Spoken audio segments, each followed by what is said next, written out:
Hey guys, I'm Nick and welcome back to the new tutorial. Today we are exploring audio reactive Houdini setup. And initially I wanted to do this stitch animation as seen in one of the future Deluxe videos, the commercial for Bang & Olufsen, but I thought it might be cool if we incorporate a bit of chop networks in this tutorial, and mainly because I already have a tutorial about like dynamic stitching and how you can attract volume from floating in the air state to its final position. I wanted to go with something that we haven't done before in my tutorials.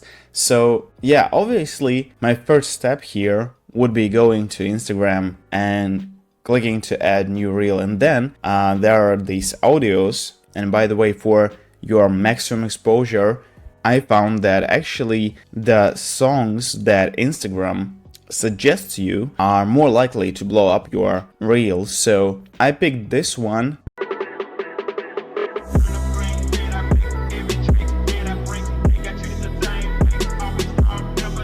And what I wanted to do with this is to get my setup react to that really hard 808 kick. So to make it easier for Houdini, what I did is just recorded my screen while playing this audio and then extracted the audio. Just googled how to extract audio online from MP4, and then I went into the software. If you are familiar with the sound design, the software is called Audacity, and it's a free software both for Mac, for Windows, maybe even Linux. And then I basically, I just drag and dropped the audio here. I added a bit of silence. You can go generate silence and then it will add that silence. But yeah, main thing is just drag and drop your audio here. And then I want you to listen. What if I just play this audio right now? And then what I did here is I just basically cut all the high tones with the graphic EQ, and then I also applied the filter where I just cut everything down and just amplified the frequency where I was hearing that bass very, very clear.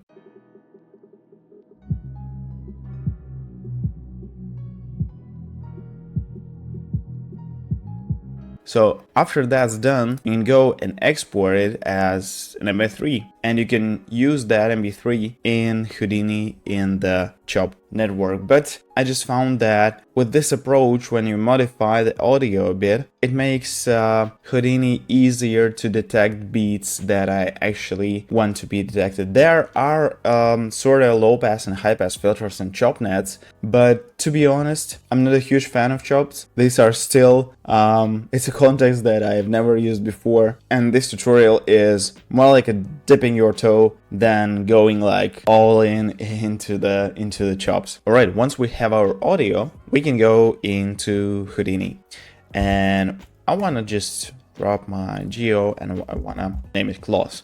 So the idea here is to make a different class and different pop sim params to be audio reactive. So they change their parameters based on the magnitude of the beat of your audio. Obviously, we start with not this thing, but just regular grid. And yeah, basically, I want to get this to be square. So it will be sort of 6 by 6. And I know I need a lot of rows, so 300 by 300. The higher the number of rows and columns, the more beautiful detail you will have. I will probably drop that to 150 while we are working with it, or maybe, yeah, just let's go with 300 and 300 for now. And then we drop the UV unwrap, and boom, we will have our UVs. That's cool. And on this grid, I want to add a lot of like circular selections that some of them will be inflated and some of them will be pinned, and this will create this sort of speaker shape.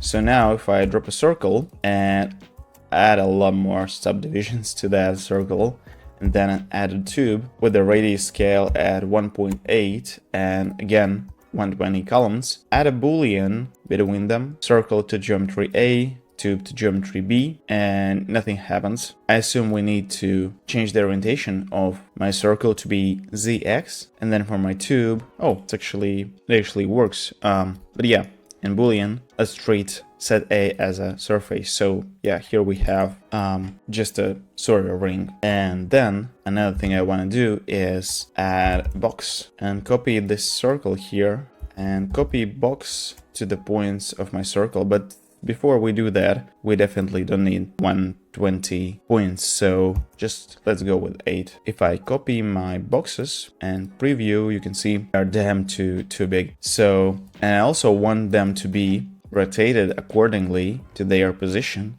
So I can go and add polyframe here before the copy to points, and I know that my tangent name should be just normals. If we uncheck normals, you can see the boxes rotate correctly, and I want to decrease the scale of these boxes to be sorta 0.15, and then this circle, it also needs to be a bit smaller, so 0.98 or 89. Yeah, 89, right. And now if we boolean the boxes, which will be set B, geometry B, pay attention here, and if we boolean that out from the boolean, our first boolean, you will see we have these nice cuts here, just to make this main shape a little bit more interesting than just a circle. But I see that this is like totally flat, and we will need to extrude this a bit. So add poly extrude, distance, we don't need much, just, yeah, basically 0.1. And then I want to add a few more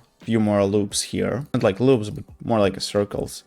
So I want to add another tube, and I want to drop a merge right now and merge everything here. So for this tube, I want to add end caps, again 120 rows, and just to preview that, I want it to be around this big, because this is the inner diameter of our tube. So yeah, let's make it like this. Now I want to add poly extrude to my tube to extrude it to the sides, and if I uncheck the end caps, you will see how we extruded that. But this extrusion is definitely too much, so I want to go with 0.05 maybe, yeah, like this, and output back, of course. And then I basically want to do the same thing, connect it to the merge, and with this I want to extrude it just 0.02, and I want to decrease the radius scale to be something like this maybe, yeah. And then my last tube, again copy that, attach to the merge, and this one should be pretty small, should be probably something like this, yep, and maybe just a tad bit thicker. We still will need to check how we can use this as a mask. Yeah, for our tube, let's go back to the perspective and see that these tubes are truly very high. The high scale, I think at even 0.1 it's a lot, but if we translate it by y to be 0.0 minus 0.05, you can see, yep, they are aligned. Cool. And we have output back everywhere, so yep, everything's good. We might need to add a bit of subdivisions, but yeah, we'll see. Let's get our grid here, and let's use mask from geometry. And after mask from geometry, I know that I will need color, so here I wanna run from attributes mask. And now if we plug our UV to the left input and our merge with all the booleans to the right, and we can preview, yeah, for now it's just one big blob. But if we go into the mask from geometry and start decreasing the radius, and I want to go with 0.01, yeah, I think this looks good. Maybe 0.001 to make it even, yeah, maybe 0.005 to be honest. And as you can see right now, it's really like this jittery something.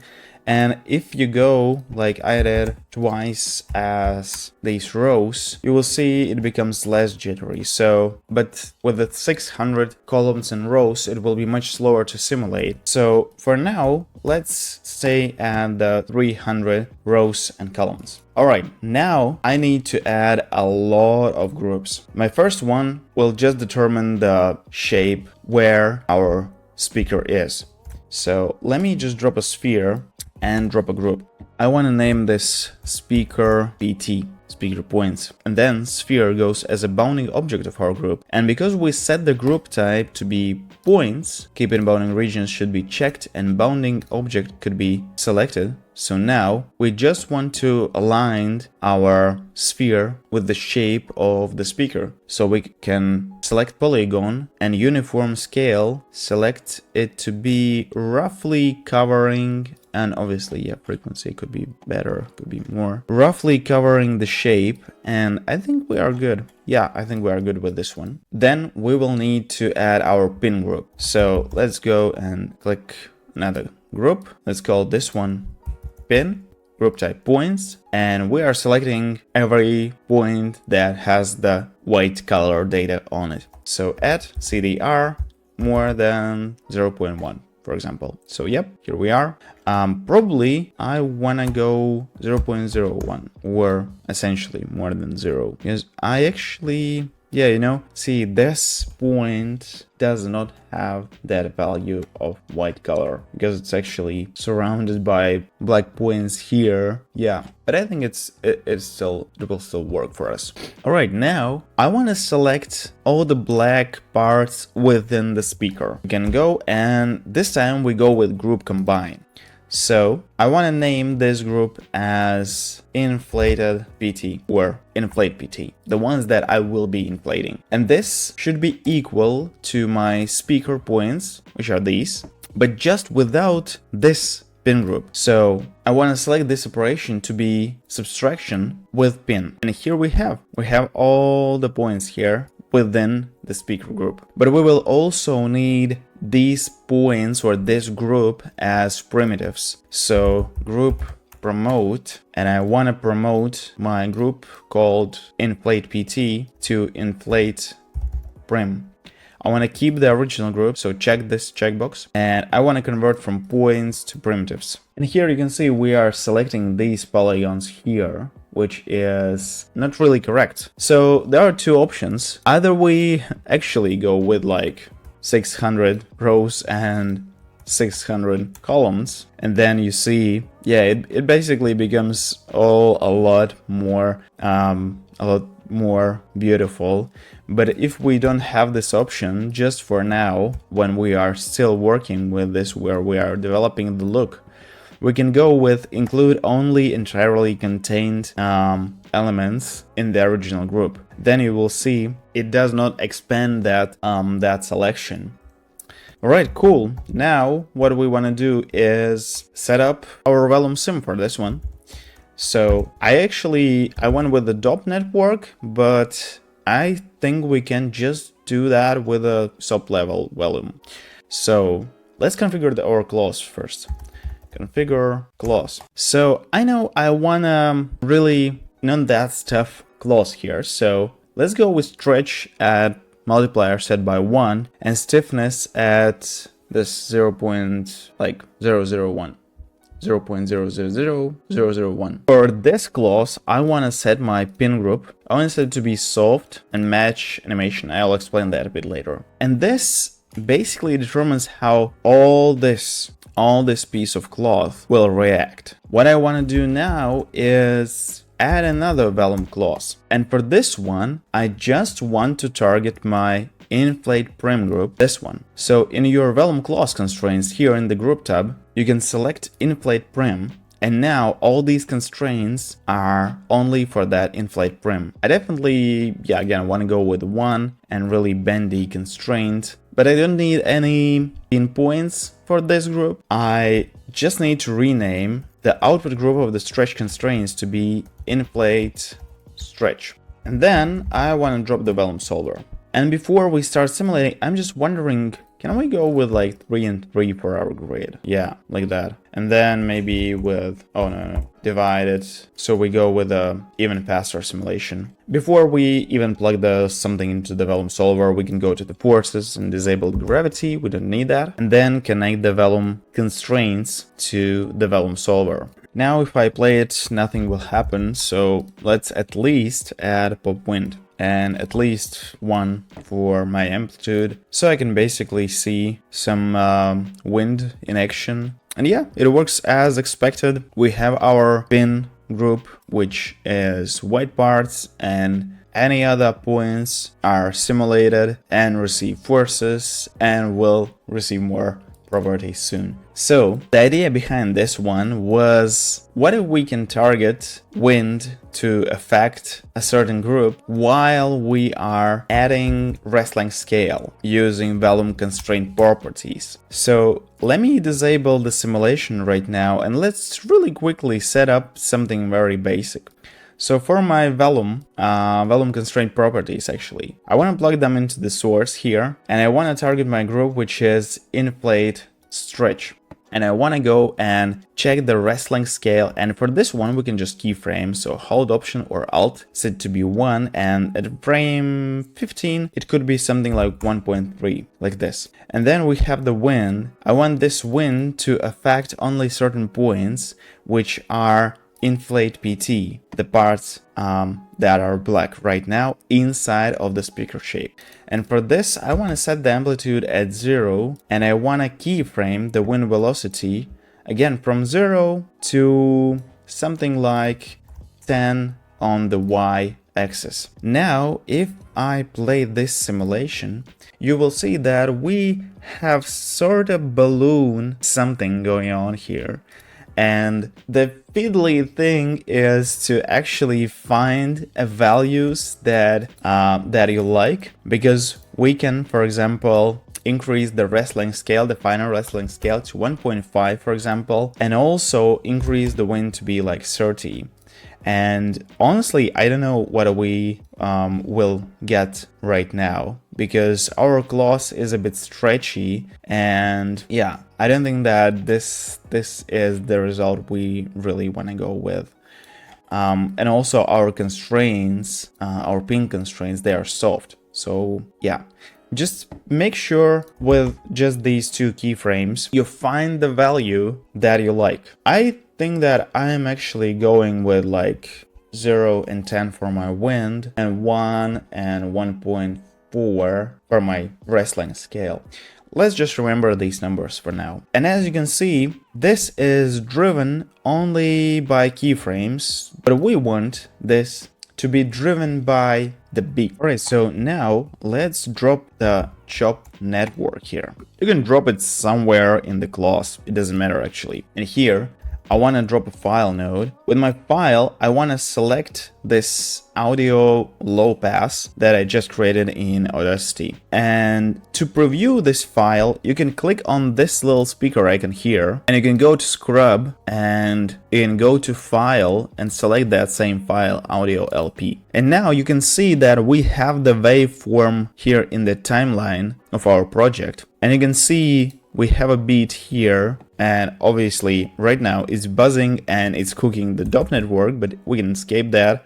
And you want to enable real-time playback, but even without that real-time playback, if I, come on, my DOP network keeps cooking, let me drop a null, we will still need that null later. But you can see, as I'm scrubbing, we can hear the beat. You probably cannot hear that because OBS does not record the speaker sound right now, but yeah, we can keep that real time, and as we scrub we hear those beats there. We can close the audio panel. We now have this audio in our project, so all good.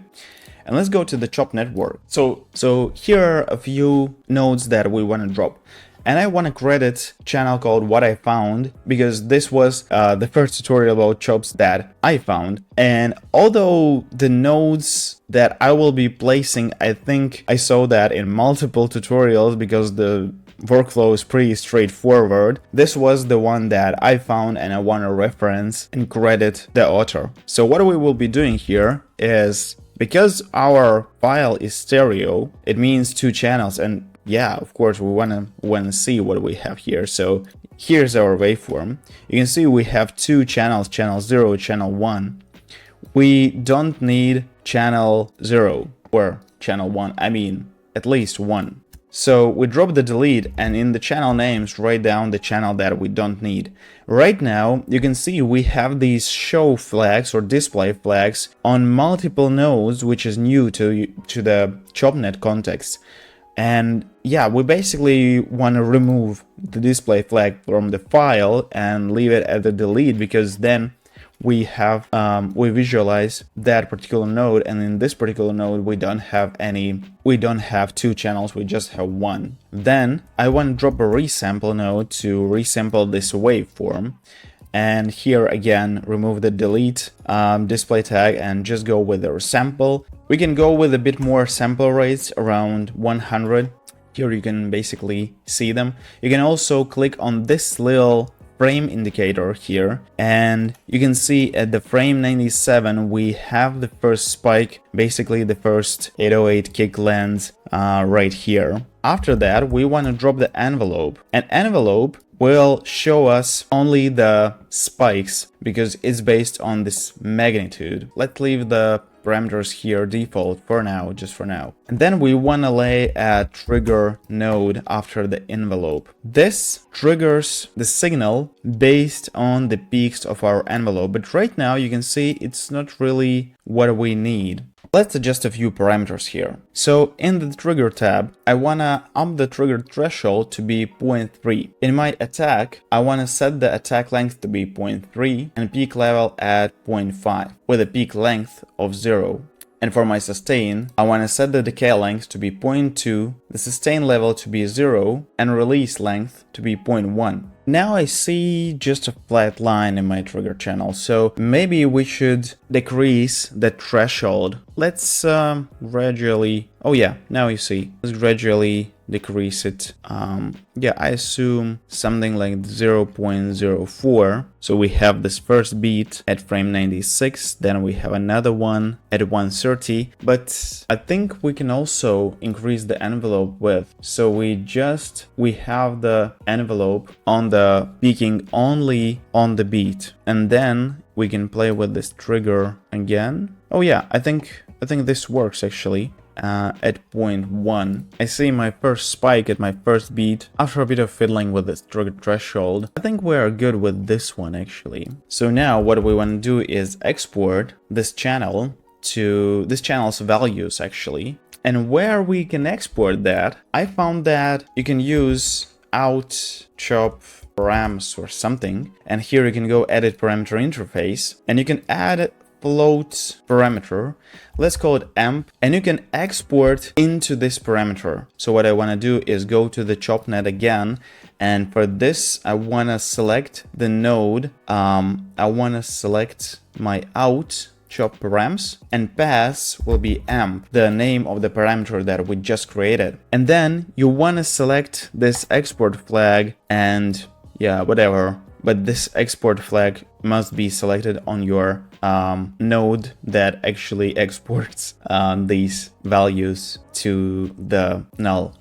And now you can see we have the value 0 at our amp, and once we have the peak, boom, here we have it at 0.5. And then again, here's the spike, and it's again 0.5, 0.5, 0.5, again 0.5, and so on. So basically now we are driving this value of our amp parameter with the beat that is in our chop network. And now we can do lots of fun stuff with that. So of course, first thing to try is to actually drive the wind and the rest scale of these points with our amp value.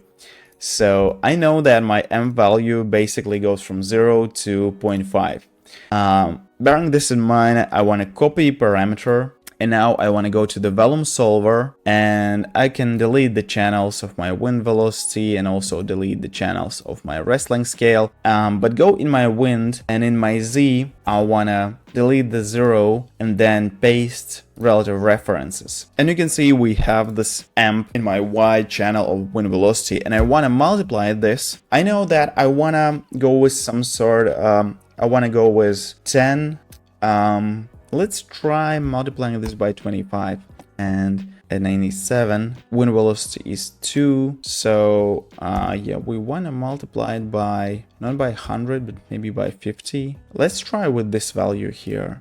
And for my rest length scale, I want to actually add, so plus paste relative references, and this I want to multiply by 0.8 maybe. Yeah, let's just try how it looks with these values here. So in pop wind, I wanted with the amp multiplied by 50, and in my wrestling scale, I know that it's 0.5 at its peak, so it will be 1.5 for my wrestling scale. I want something a bit smaller, 0.824, no, maybe like this. Actually, yeah, because of the attack, it expands to the fullest a bit further than the beat. So yeah, let me again try 0.8 here, and yeah, I think, yeah, this is correct. And 25 here, let's try 30, 15, let's try 20. Yep, so now my wind velocity is multiplied by 20, and my volume constraints are multiplied by 0.7, like amp multiplied by 0.7.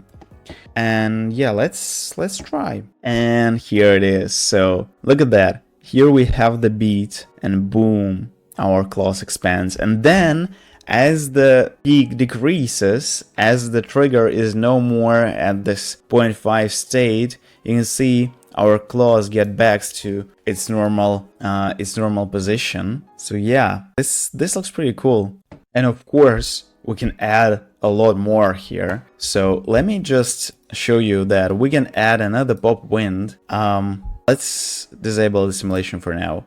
This pop wind should go to all the points that are not inflate PT. So exclamation mark, inflate PT. This amplitude, I want to set it to be 0.2 plus, again, base relative references multiplied by maybe 4. And this will add a wind here, and on the beat, that wind will become stronger. But also, I want to add sort of shockwave effect from that center point. So I want to add pop attract. This pop attract again goes to all the points that are not in the inflate PT group. And this force, I want to set it to be minus, because we want to kind of push these points away. We don't want to attract them actually. But then paste relative references multiplied by, I don't know, maybe 40, and yeah, like this. Alrighty, now let's play this simulation. Let's see. You can already see some wind action going on there, and here it is. Here you can see some wind, and then on the beat you can see cloth expanding, but also pop attract and pop wind in action here, as you can see. And then as we descend, claws get back to its normal values here. So basically, that's it for this simulation. I'm really curious, what if we go with 300 rows and 300 columns, and actually, yeah, let's do it the proper way, just deleting the division. Oh no, we don't need this. Let me just quickly simulate to the frame 120, and here we have our high-res sim. So yeah, again, you can see the claws expanding here. We have a lot more details. You can see some stretching going on here. Probably you want to go lower with the pop attract, but yeah, essentially this is how it looks like. You can also go for this first clause and make it less stretchy, and then just leave this clause, like this part here, the same stretchiness as it is right now, the stiffness at 1 basically. So now let's apply some textures here.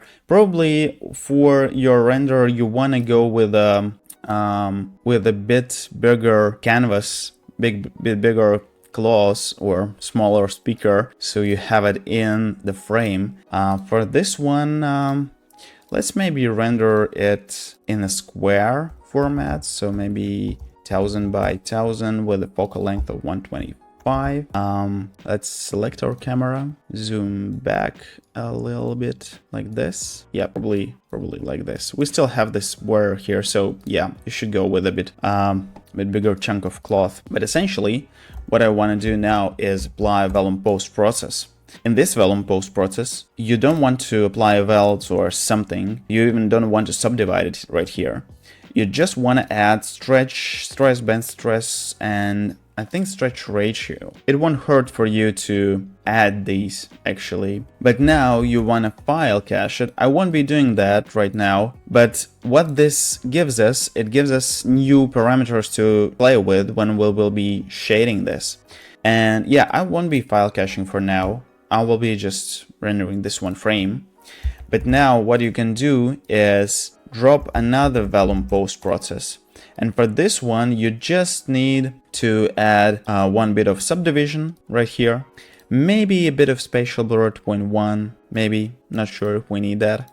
But then when you go to the color, you can ramp from attribute, and my attribute actually should be stretch stress. And I want to go with 0.01 here and drag this slider a bit to the right and drag my whites to the left. So we have it here. We probably can go even lower at 0.005. Yeah, like this a lot. And then a bit of blur to this color, set the attribute to be CD, pinboard points unchecked, can influence type to proximity, and yeah, maybe a bit more blurring iterations, around 3 of them. And again, this is the point of the highest stretch. Oh yeah, and here you can see we have because we have a pretty stretchy cloth and our puppet track is so hard, we also have the stretch stress on these parts of the cloth too. Maybe then we should go at 0.01, but yeah, I think we will need to resim it, or maybe let's just focus on this frame, which actually has not that much stretch on these sides, and you can always bypass that stretch, that puppet track actually. But yeah, for this one I want to go with RS Light Dome, the one I go all the time, and I want to rotate it 5 and 12. And for my lights, want to pick the Brown Photo Studio, saturation set to 0, environment background unchecked. We don't even need that in viewports, to be honest. And then let's go for the material network, and let's also add a grid, which will be -2 on y-axis with a uniform scale of 3. And here I want to create 2 materials, RS material and a redshift material as an out node. Connect the color to the surface, copy that, and this will be the grid, this will be the cloth. For this one, I'm using the ambient CG textures. They are free to use in both commercial projects and personal projects, so I will just add a few textures here. Before doing that, I actually want to go to my cloth and set the material to be cloth, and for my grid I want it to be a grid. Now save the project and let's oh no, we don't need any platonic solids, we just need new paint app type, redshift render view. And yeah, let's fire up the render and we will be setting materials live. So here we have it. Looks pretty good with all the reflections. First thing is to make my grid non-reflective. So reflection weight to 0.2 and the roughness to something very high for my grid. And for my gloss, let's set up some textures. RS texture. First, yeah, really bothered by these reflections. So let's go with the roughness map. So here we go and select the roughness. Don't forget to set the color space to row. And I know that for this one, the scale should be 3 and 3. And then the out color goes to the reflection roughness. And this already looks much better. Now I think we want to go with the bump map to really get that texture of the cloth. So let's copy that texture and drop a RS bump map. Now we want to go and select the correct normal GL, I assume, color space to row, and our bump map should be tangent space normal.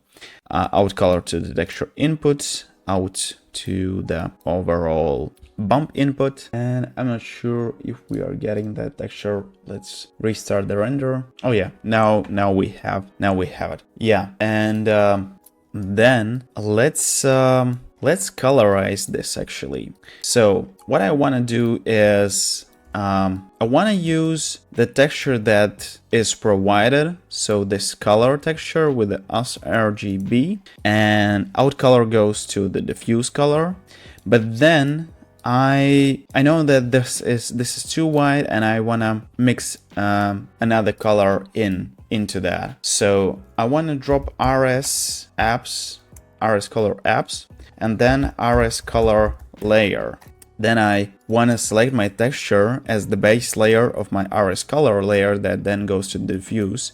And then I want to mix it with this layer 1 color. And I want to set the blend mode to multiply. And this color, I want it to be sort of off-white, like a bit darker, and maybe around this. Sort of very, very light gray.